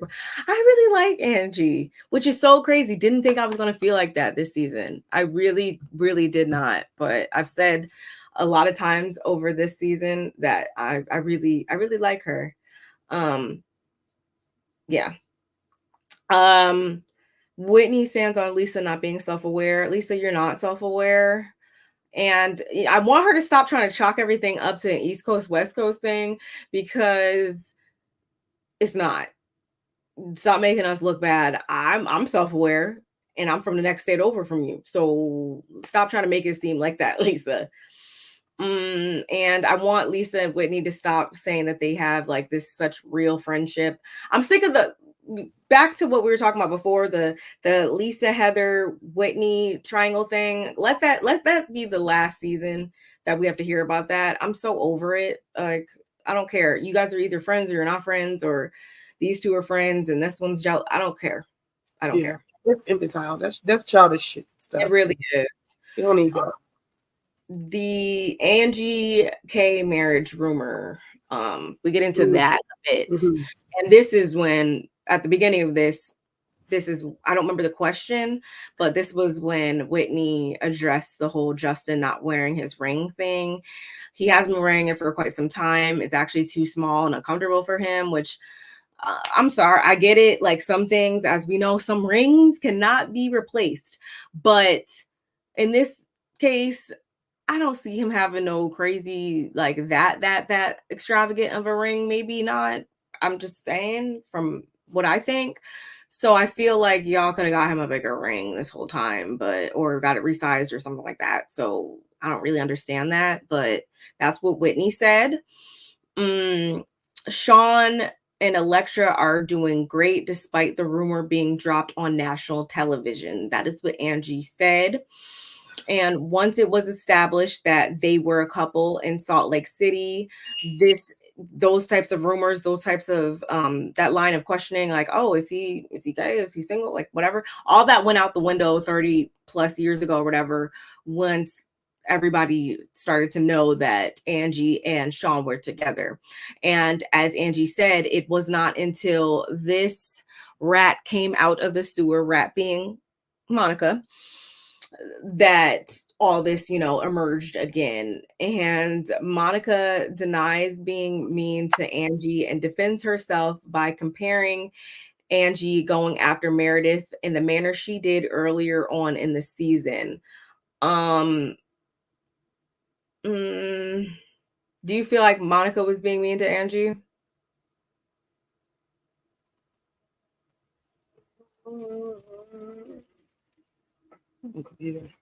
Come on. I'm sorry. Sorry, babe, but it was lagging. It wouldn't let me unmute. So I was like, come on, computer. So that's what you heard me say when I finally got on. Couple of things. Monica did antagonize Angie through this season. I don't care what she says. I do think Angie forgave her a little too quickly and put her trust in her way too fast. And I understand why Lisa's side-eyeing Angie for that. I said she never really gave, well, we all know that she really didn't give Lisa the heads up what had happened. So I would really want to know why Angie did that. When it comes to, what was the last part? When it comes to the rumors about Angie and her husband, I understand that. And maybe that was because that is a true statement. Hairstylists, not barbers, but men hairstylists sometimes, a lot of times, get a stereotype as gay men. And then there's those that go into the business to be around all these ladies to get play. So, there are two sides to both, to the coin, right? So I'm glad that Angie is reassuring us and reassuring her husband that she trusts him. It's them against the world, and Electra as well. So, if that's a true statement and he's not what those rumors are saying, kudos to that. I hope the rumors are not true for a couple of reasons. One, like he said, he does not want it to live on the internet that, never mind that he would be playing for the other team, but that he has an infidelity. They are in a church invested city. So yeah, that's more than anything makes me believe him, because that's the take he went with it. So I was like, okay. Now when it comes to Justin and Whitney and the ring thing,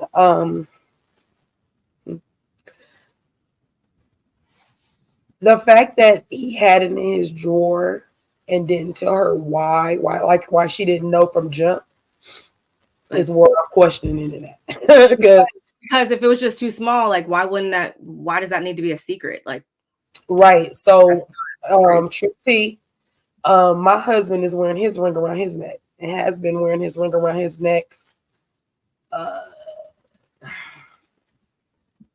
since I bought it. Mine wears rubber ones and like all the time. I haven't seen him wear his actual ring, and I don't know how long at this point. And I love that. I love that. So I don't remember what happened to my husband's other ring. I'm not sure. I feel like he took it off, and I don't know. I feel like my daughter had it and it got misplaced because she will like wear our jewelry as well.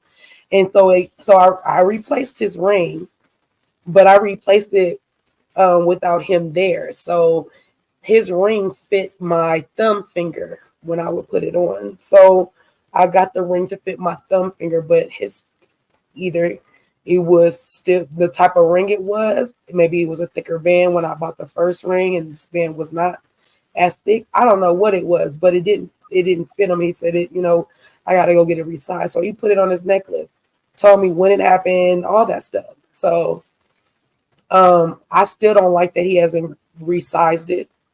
I ain't gonna lie about that. I don't particularly like that it's around his neck, but I'm also secure in my marriage to know that, that I know why it's around his neck. And because like I said, Whitney didn't know from jumping. I think that's why. At the end of the day, if somebody wants to do something, they're going to do it, whether there's the ring on the finger or not. So right. So yeah, so those things is like that's minute, and I'm glad Whitney, straightened it up for us, because it was sounding like kind of weird to us, and yeah, it was just sounding kind of weird. I was like, let's not start that, please. I don't need to see no more divorces, separation, especially with people that have been married, what they say, 13 years. Like, yeah, all right, trying to hear that. I understand. So not being warm. That's all I'm saying. Huh? Not over no ring not being worn. No. No, if that's what it comes down to, then y'all was already going to be getting divorced anyway. Because yes. I had forgot to say that as it pertains to Monica being mean to Angie and that whole thing, Angie says that the difference in her eyes is that Monica claimed to be her friend. That's the difference. Whereas when she was coming at Meredith earlier this season, they weren't considered. They wouldn't have been considered friends at that point. So loves, there's no level, there's no standard, I guess is what she was saying. Which I understand that. I'm gonna obviously regard or take something more to heart if it's coming from somebody who I considered a friend versus if we're not friends like that, then there's no holds barred. Like that probably makes me sound so mean. Hey y'all, she a Gemini, she can't help it. I really can't. So Meredith and Andy impersonating Meredith, first of all, was sending me that entire time. Oh my gosh. Meredith's playing semantics, in my opinion. I think I was saying that in regards to what exactly? Hi, hello, dear. Yeah, I think that Meredith was kind of playing a little bit of semantics. I do feel like whether it have been a rumor supposedly that she had heard about the marriage or let it be a rumor about just her husband, like either way, she should have known that that wasn't going to go over well, and that people can imply different things regardless. It has something to do with something that it shouldn't be happening. So I hope that's the last time we hear about that as well. Meredith denies trying to orchestrate anyone into saying the rumor on camera. Do you feel like Meredith was trying to get somebody else to say something about the rumor? Maybe, obviously, probably Monica. Do you feel like she was playing dumb on purpose to get someone else to say it? Meredith is smart. Hey, brother. Meredith is smart. So I wouldn't put it past her. I'll say that. I can't say that she did or not. She says she didn't. Okay. Do I put it past her? No. Like, no. I know Meredith. Not know her, but know her from the show. So no, I think she could do that. I do think being on the show and knowing that Monica is a rookie to this, yeah, she's that's low hanging fruit. If the shoe fits where too easy.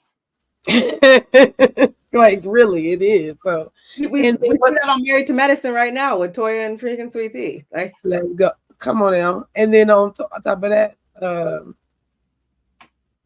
it was good for the goose is good for the gander. It's you can't come in here on ill will and not think that something is not gonna falter because you think you got it planned out so well. Like, no. It doesn't always fall like that. That's why you need to be true to yourself and not come on any show with alternative motives or any of that because it's gonna blow up in your face. It just does. Mm-hmm. Exactly. Mm-hmm. This is at the point that Angie had said something along the lines of that she's a pillar in the community and in Salt Lake City. Monica, of course, needed to like scoff and laugh and try to be funny.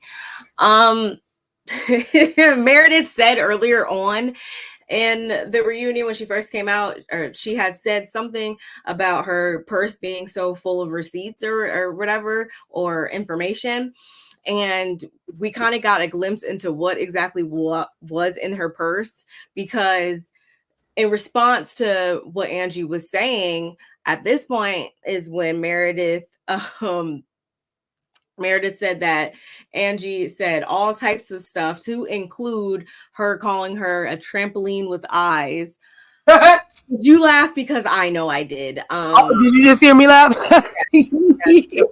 Sorry. Oh God, something in my eye. Sorry. Sorry, Meredith. It was funny. It was really funny to me. And I think actually, if my husband's still in here, I think he was watching or he heard them say that too, and he even laughed at that. And he don't even watch the show. It was funny. I'm sorry. Andy asks Angie about her comment on Meredith spreading her legs outside of her marriage. You guys remember that? That was the response that Angie gave to Meredith after she felt as though she was coming for her marriage and all that stuff. That's what Angie said. And Angie, she owns up to it. And I wish we could have more of that, more of this is what happened. This is why I responded the way I did. And it is what it is. Angie said she only said that because that was something that she had heard around rumors. And it was along the lines of her being Meredith and Seth stepping out on each other and, getting with other people or whatever. And she did apologize. She apologized for that. I had no qualms about that. And again, y'all, it's just how I see it at this point. Meredith said things, the way everything was orchestrated was made to be Meredith saying what she said first or whatever, the lies and the rumors, like whatever that whole thing. Meredith, no, it's the nastiness and the rumors. It was like she said that. So of course I'm gonna respond and say something crazy back. Like, of course. So yeah, I think that's what Angie was doing. And I don't even care about that. That wasn't like some crazy, like, oh my gosh, what's happening? Like, we need to go investigate this. I don't feel like I need to, because Meredith and Seth have spoken about their marriage before and stuff and the state of their marriage at a certain point in time while they're filming the show. Hanging on by a thread, or what is it called? Yeah. Their podcast, like they're pretty transparent about those types of things. So I feel like it literally happened exactly how Angie said it. It was something to say in the moment because you pissed me off. Yeah. Makes perfect sense to me. What else? I got like 2 more lines. Meredith, regardless though, she did find it to be a poopy thing to do. Okay, I mean, you're entitled to how you feel. Do you think Whitney used Monica to bring up the rumor on camera? I don't know why I wrote that, but that was a question I wrote. What was the question again? I think Whitney used Monica to bring up that rumor on camera. I think. Oh, like, okay. Well, not by the response that we got from Whitney, because Whitney said, like, no, we need to tell her right now. You know what I'm saying? So, not with the response that Whitney gave her. I don't think that she was like, "Ooh, this opportunity to use Monica. Oh, let's go tell her, and this will make Monica's scene bigger and better." I really do think that Whitney was coming from a place like, yeah, this is bad. We need to tell her as soon as possible, because when we hold on to stuff, when people bring up shit like that, we hold on to it, it blow up in our face. So let's be transparent and go do it. I do not like Angie K. She seems like a snitch, but she was little in school. Hey, but she was Ray. She also was a little liar. She was a little liar when she was in school, because clearly she told Heather that she had naturally curly hair, honey, when she clearly had a perm, white girl style. Okay, that is the biggest thing. Hey, Candor. I'm not gonna say. I'm neutral on Heather right now. I'm neutral on Heather right now too. But when people bring up stuff like that, and I start looking at her from the side eye, because I told you she was one of my favorites, that's when I'm like, yeah, no, I definitely can see why that is being said and stuff. Me too.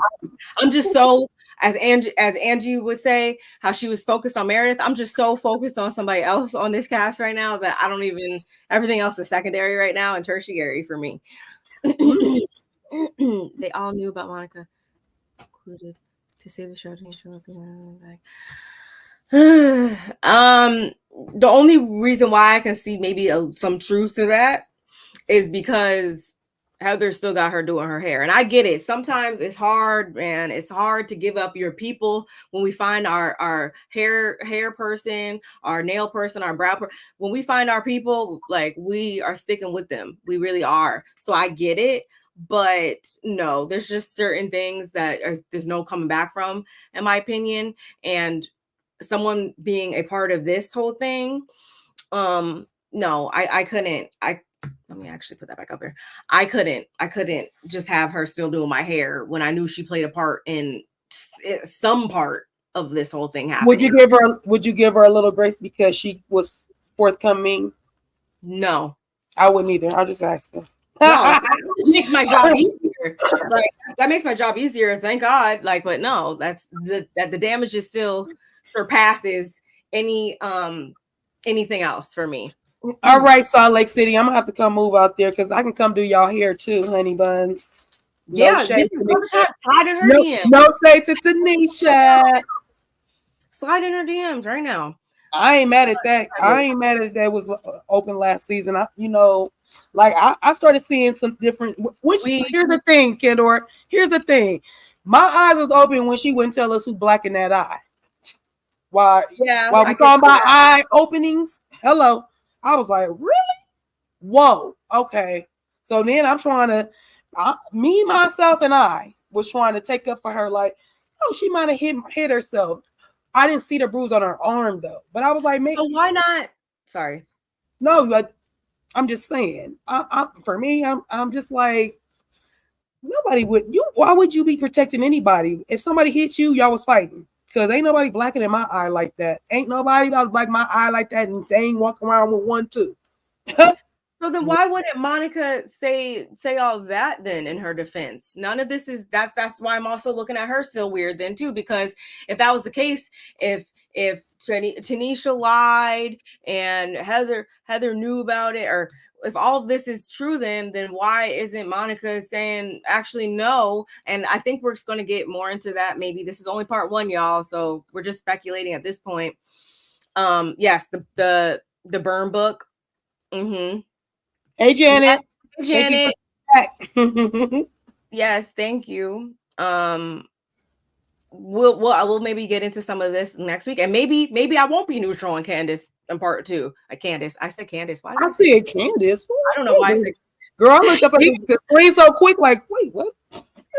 Sorry on it. Oops, sorry.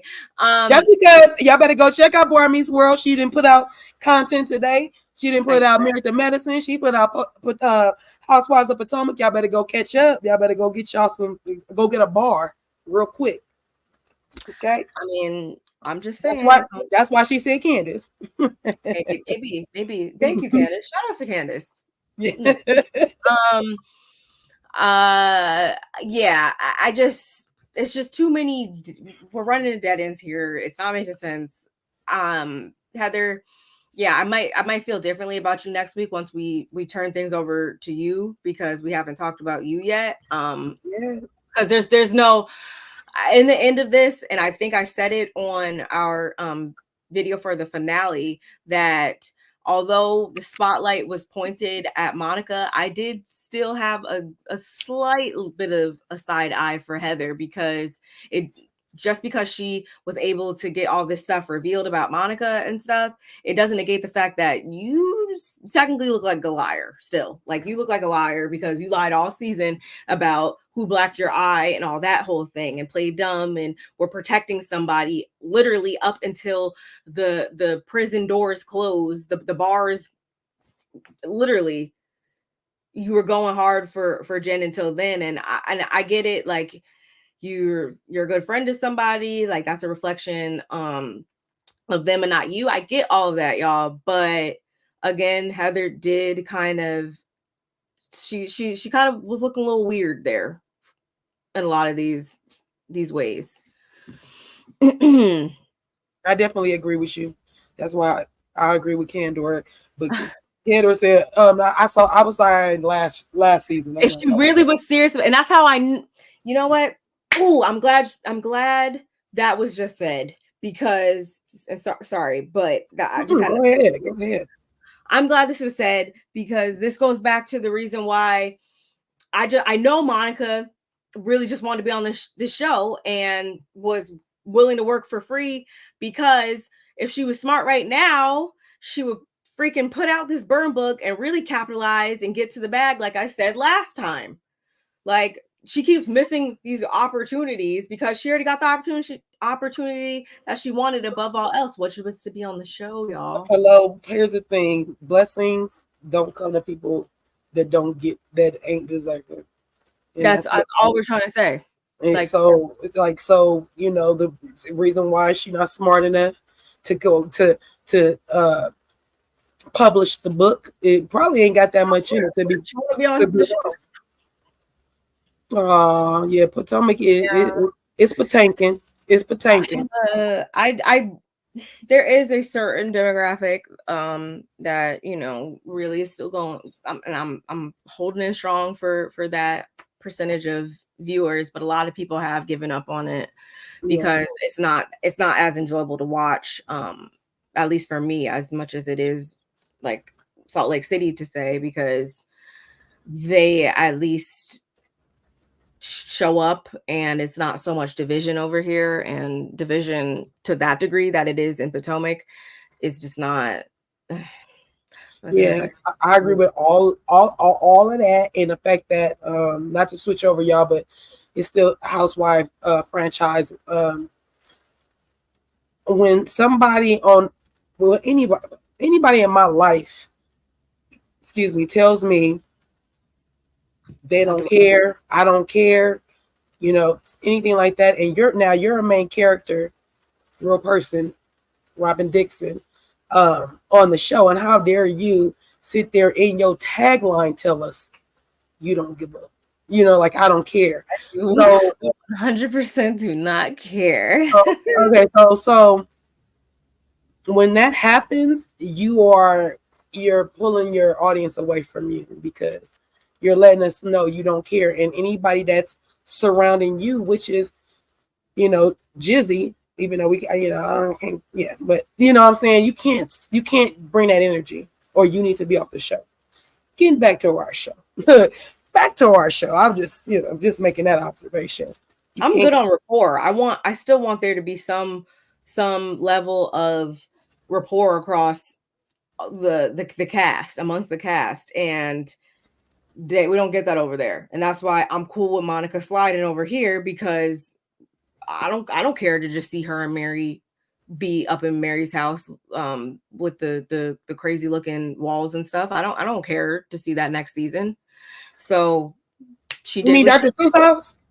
Yeah, Dr. Seuss house. I'm about to go check that out. Shout out to Larger Curve. Yeah. Love her. I just said that. I mean, hey, I respect everybody's opinion. Giselle Rodney's, yes, and I said that in my Potomac review. Actually, they got their podcast. Gonna be reasonably shady, so y'all can go get sued and all that stuff. Bye. Monica defends Whitney by saying she says what she wants to say, and yeah, I totally agree with that. I don't feel as though Monica did anything more or less than she wanted to do. And looking back on how that rumor was spread around and presented and stuff like that, yeah, I definitely see Monica was saying it with her chest now. She really was enunciating all of the words with that, and that's just, I don't know. I understand when Heather says, like, I was kind of looking at her very, very interestingly when she would present sensitive, like, information, sensitive, like, stuff and stuff like that. That was something I was looking at her too, like, yeah, she's saying this with so much conviction. Interesting. Versus like somebody who isn't wanting to maybe exploit somebody or just make a splash or whatever. If you were really somebody's friend and you were trying to say that, you probably would have been more of like, you know, what they said, but like you would have been a little bit more discreet, I feel like. And she was just, yeah, her husband, I just, So we end on Angie saying that Monica was a poop starter. And that dates back to week 1 of filming. And Angie says she deserves to be there. As I said before, she checks all the boxes, whilst you, Monica, park your Range Rover in a carport and spend your kids' money on purses. And that's where we end.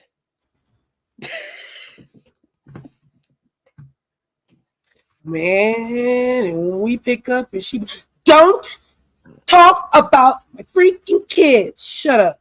I can talk about you, your kid, your whoever I want to. Your mom, because your mom on the show, your kids on the show. I do usually say keep your kids out, keep the kids out of it, but she really didn't say nothing about your kids. She was saying you spent money that could have been spent on your children. That's what she said. She didn't say nothing about your kids. You made that. Oh, that's funny, Candor. Oh, that's funny. I laughed while Barb was talking, and when I read that, I was like, oh, that's hilarious. Well, Mary's Mary.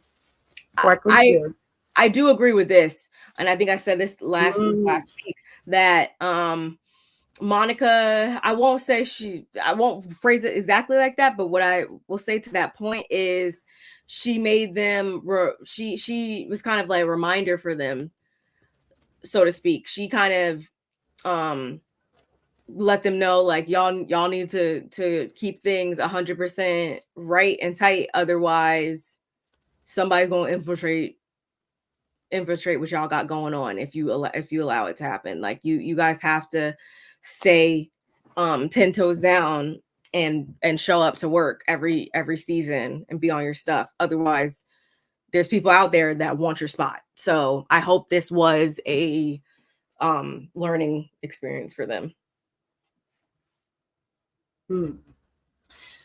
Yeah, we gonna see. I'm looking forward to part 2, to be honest. It looks just as juicy. I am wondering what's going to happen when Mary comes out and her and Monica get together and that whole little spin. I'm very interested to see that part. I don't know why, but I just want to see their spin, how they gonna spin this. Because I know we all know Mary don't care for none of the ladies, so I'm wondering if anybody's gonna be using Monica, if it's gonna be Mary. If it's gonna be Myrrh. Okay? I did see a clip. I believe I saw a clip about Mary saying something about how she likes Angie or something like that. So apparently she likes Angie, and maybe she likes Monica, and maybe I guess Angie. So maybe if everybody does come back next season, maybe I take back what I said before. Maybe Angie will have a change in her opinion if Mary gets her and Monica talking. Maybe, I don't know, maybe that could be something that we'll see in the future. I don't know. Well, we shall find out, you guys. Y'all got to join us on Wednesday. Yes. To get the tea. Yes, we appreciated you guys. Thank you for keeping the chat very lively and sharing your guys' thoughts and opinions and everything. Really appreciated you guys all being here on this very, very, very, very impromptu live. As my good sis said, check us out on Wednesday for part 2 of the reunion. Make sure again that you have liked the video on both of our channels. Make sure you're sharing us with your folks. Make sure you are your folks. all of those things. Let's keep the conversations going in the comments below. And yeah, I believe that is all we have for you guys. Mary likes Angie K, Meredith, and Monica. Yes. Oh yeah, she does like Meredith. That's right. Yeah, how can I forget about that? That was like the only person she was willing to freaking shoot scenes with at the beginning of this season. So yeah, y'all. We appreciate you guys, and we will see you in the next one. You got anything else you want to say? Nope. Oh, You know, my thing is freezing up. So oh I'll see okay. y'all later. We see y'all next week. Bye, y'all.